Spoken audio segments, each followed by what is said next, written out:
ఈరోజు నేను ఇంట్లోనే ఫేస్ ప్యాక్ ప్రిపేర్ చేసుకుంటున్నాను. దీనికోసం నేను పపాయ ప్యూరీ తీసుకున్నాను. ఇది వచ్చేసి నేను ఒక 2-3 వీక్స్కి ఒకసారి ఇండియన్ స్టోర్ నుండి తెచ్చుకుంటానండి తినడానికే. అలా కొంచెం కట్ చేసేటప్పుడు కొంచెం చిన్నగా ప్యూరీ తీసుకుంటాను ఫేస్కి అప్లై చేసుకుందాం అనేసి. అలా పపాయ ప్యూరీ ఒక 1-2 స్పూన్స్ వేసి దాంతో పాటు ఈరోజు నేను కొంచెం ఎక్స్ఫోలియేట్ చేసుకుందాం అనుకుంటున్నాను. అందుకనేసి బియ్యం పిండి యాడ్ చేశాను, రైస్ ఫ్లవర్.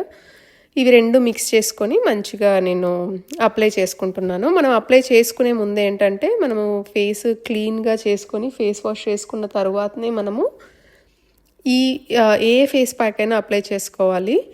సో ఎందుకంటే మనకి మన ఫేస్ పైన ఆల్రెడీ డర్ట్ అలాంటిది ఉంటుంది కాబట్టి మళ్ళీ దానిపైనే మనం ఫేస్ ప్యాక్ అప్లై చేసుకుంటే అది కరెక్ట్గా వర్క్ అవ్వదు. అండ్ అలాగే మనకి పింపుల్స్ అలాంటివి కూడా వస్తూ ఉంటాయి. సో అందుకనే ఎప్పుడైనా కూడా మనము ఫేస్ క్లీన్గా చేసుకున్న తర్వాతనే ఏ ఫేస్ ప్యాక్ అయినా అప్లై చేసుకోవాలి.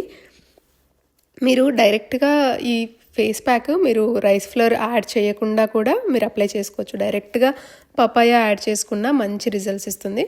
నేను ఈరోజు నా ఫేస్ని ఎక్స్ఫోలియేట్ చేసుకుందాం అనుకుంటున్నాను కాబట్టి బియ్యం పిండి యాడ్ చేశాను.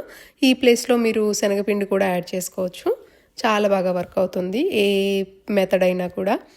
సో నేను ఇలా మొత్తం ఫేస్ అంతా అప్లై చేసుకున్న తర్వాత కొంచెం డ్రై అయిన తర్వాత ఒక 5-10 మినిట్స్లోనే మనకి మంచిగా డ్రై అయిపోతుంది. కొంచెం నేను వాటర్ అప్లై చేసుకొని ఇలా కొంచెం అలా రబ్ చేసుకుంటూ ఉన్నాను. ఎందుకంటే మనము బియ్యం పిండి యాడ్ చేసాం కాబట్టి కొంచెం అలా రబ్ చేస్తూ ఉంటే మనకి ఏమైనా డెడ్ స్కిన్ సెల్స్ అవి ఉంటే క్లియర్ అవుతాయి. మరీ ఎక్కువగా రబ్ చేయొద్దు, ఎందుకంటే మనము బియ్యం పిండి యాడ్ చేసాం కాబట్టి కొంచెం బరకగా ఉంటుంది కాబట్టి సెన్సిటివ్ స్కిన్ వాళ్ళకి కొంచెం పెయిన్గా అలాగే రెడ్గా అయిపోతుంది ఫేస్.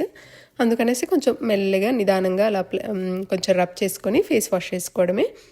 ఫేస్ వాష్ చేసుకున్న తర్వాత ఈ విధంగా ఉంటుంది. మీకు ఇష్టమైన ఏదో ఒక క్రీమ్ ఆర్ సీరం ఏదో ఒకటి అప్లై చేసుకోవడమే. వీలైనంత వరకు బయట దొరికే ఫేస్ ప్యాక్స్ కంటే ఇలా ఇంట్లోనే చేసుకొని ట్రై చేద్దాం.